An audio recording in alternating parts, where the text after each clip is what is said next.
Ce matin-là, Marly et moi avions décidé de partir explorer un bâtiment abandonné que nous avions repéré quelques jours plus tôt.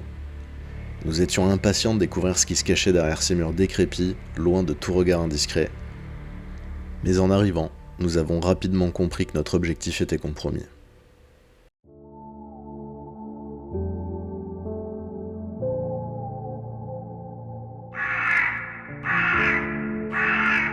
Bonjour et bienvenue dans notre seconde vidéo commentée intitulée « Face à la station des cloches ». Quand on est arrivé à l'endroit fourmillé d'ouvriers en plein chantier. Pas très engageant pour une exploration clandestine.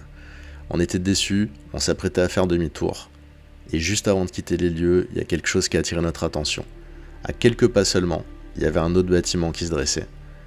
Il avait des façades délabrées, des grandes vitres poussiéreuses. Et clairement, il nous défiait de venir le découvrir. Alors on s'y est rendu. Ni Marly ni moi ne savions ce que nous allions trouver à l'intérieur. Et c'est précisément ce genre de mystère qui fait toute la saveur de l'urbex pour nous.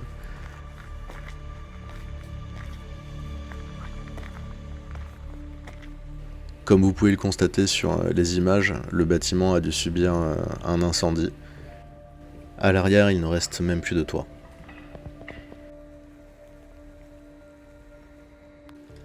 La porte d'un étage jadis exploité semble s'être fait un nid au milieu des décombres. Des séries de poutres effondrées et carbonisées jonchent le sol. En revenant vers le corps du bâtiment, c'est une façade ouverte et sans fenêtre qui nous accueille. Une ombre observe la région qui l'entoure depuis les ouvertures de l'édifice. Cette ancienne construction semble prise en tenaille entre nature et ténèbres. Nous allons décider de nous aventurer à l'étage de ce qui ressemble à une habitation, mais en haut, tout a été saccagé. Il ne reste plus rien, hormis quelques encadrements de portes branlants et des séries de tags sans intérêt. Nous allons donc nous concentrer sur le rez-de-chaussée qui nous accueille avec un joli sourire. Je me plais à imaginer à quoi cela aurait ressemblé sans les peintures rupestres déposées par les visiteurs précédents. À ce stade, la lumière commence à s'inviter sur nos clichés. Elle s'infiltre par chaque fissure du bâtiment, nous offrant des points de vue intéressants. Le peu qu'il reste à photographier s'impose, sans alternative. L'une des rares fenêtres encore closes attire tout de même mon regard, et je perçois immédiatement ces échos du passé. J'imagine ces battants si souvent utilisés, et la lumière qui inonde la pièce dans laquelle nous nous trouvons. Dans cette habitation, les vestiges se font rares. Je découvre tout de même une chambre dans laquelle les couleurs sont sublimées par la lumière. Et en fouillant un peu plus loin, un document datant de 1979, félicitant une jeune nageuse. Nous quittons donc cette première aile du bâtiment pour découvrir ce que nous réserve la suite de notre exploration. Et nous n'allons pas être déçus par le spectacle qui va s'offrir à nous. Ces façades de béton verdi logent de gigantesques portes d'acier rouillé, dont les nombreux carreaux sont brisés ou manquent à la pelle. Nous nous sentons tout petits à côté de ces grandes ouvertures. Nous prenons le temps de prendre la mesure, nous jugeons de son état, et nous le trouvons engageant. Nous imaginons déjà les jeux d'ombre et de lumière à l'intérieur. Chacune de ces petites fenêtres se transforme peu à peu en vitrail dans nos projections.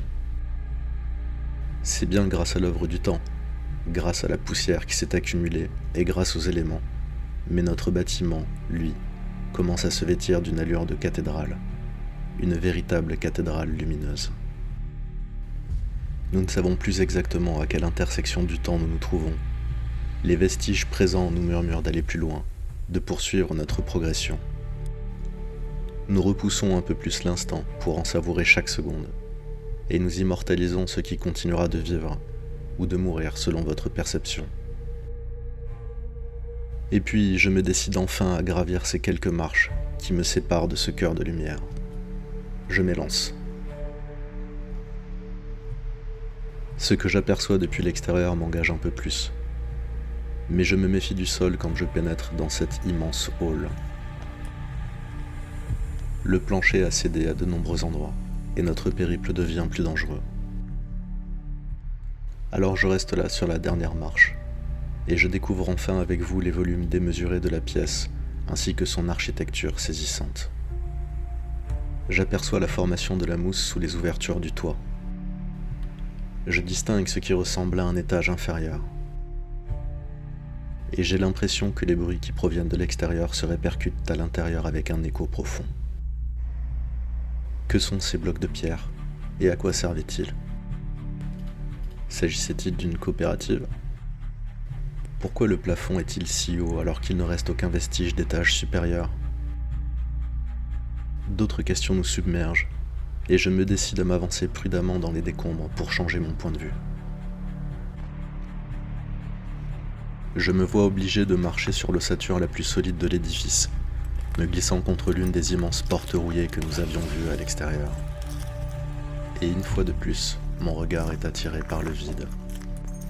Au-delà de ce qui ressemble à un étage inférieur, je distingue un trou, pour le moment sans fond, alors je m'approche.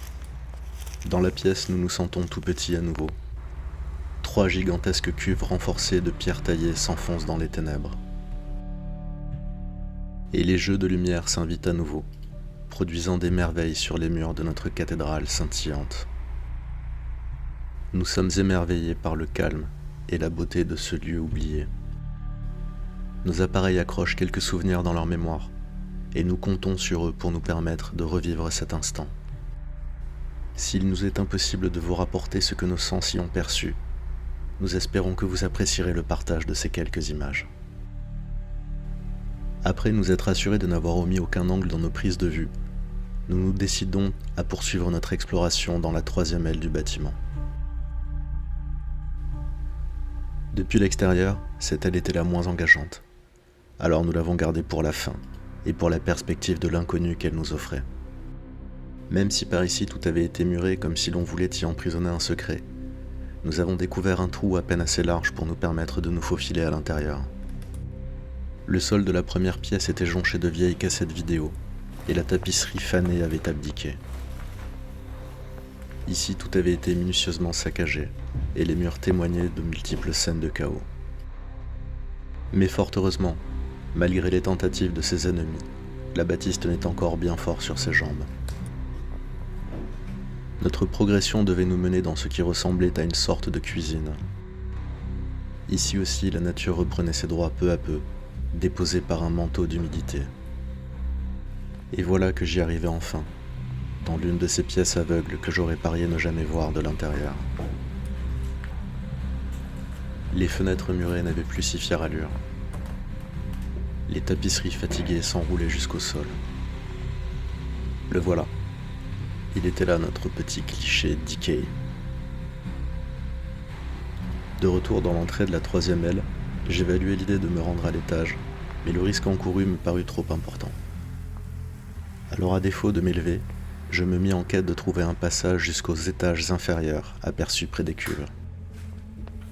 L'escalier de bois moulu menait dans une obscure cave, d'où s'échappaient des effluves de terre molle et de champignons.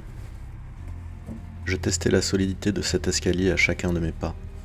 Si la perspective d'une chute me paraissait gérable, celle de trouver le moyen de remonter ensuite m'inquiétait un peu plus. Le bois s'effritait sous mes talons, mais il en portait assez pour que je puisse poursuivre ma progression. Tout en bas, le sol en terre battue m'appelait, gage de sécurité. Même si j'étais pressé de le rejoindre, je prenais le temps de dérouler chacun de mes pas. Mais à peine arrivé, il me fallait percer un premier mystère.